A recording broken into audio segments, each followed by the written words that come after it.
On part au large de l'île de Djerba où une mission scientifique tente de redonner vie à un écosystème marin menacé, les herbiers de Posidonie. Objectif, restaurer cette plante essentielle pour la biodiversité et la protection des côtes. Une opération de transplantation sous-marine délicate, comme vous allez le découvrir dans ce reportage signé Mabrouk Akedir, Golnouch Barzegar et Florian Gauthier. La plage d'Aguirre à Djerba. Tout est prêt, ou presque. Étudiants, chercheurs et plongeurs s'activent. Il reste encore quelques paniers à terminer avant d'embarquer le tout à bord. Ces derniers temps, on a clairement constaté que les plages ont commencé à s'éroder à un rythme rapide sur les côtes tunisiennes, notamment à Hammamet, Monastir, Sousse et ici sur l'île de Djerba.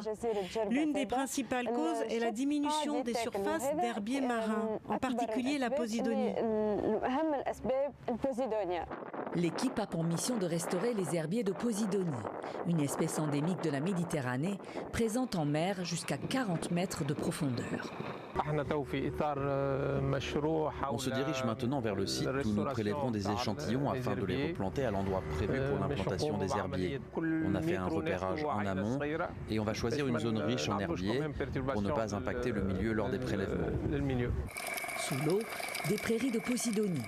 Véritable poumon de la Méditerranée, cette herbe marine est vitale pour l'équilibre des écosystèmes marins.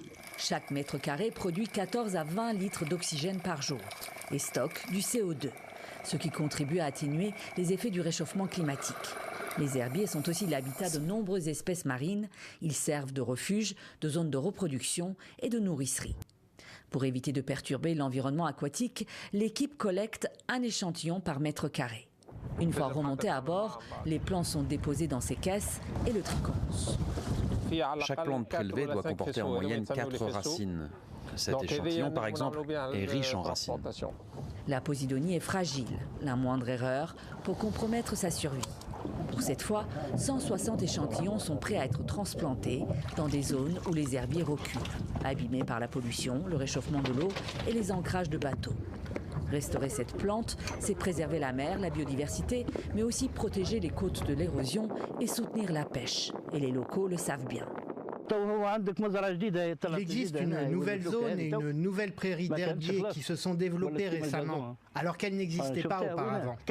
Regardez cette zone sombre, c'est une nouvelle prairie et c'est une bonne chose. Une bonne chose, mais le taux de réussite des cultures de Posidonie est d'environ 50%. Et les herbiers poussent lentement, quelques centimètres par an seulement.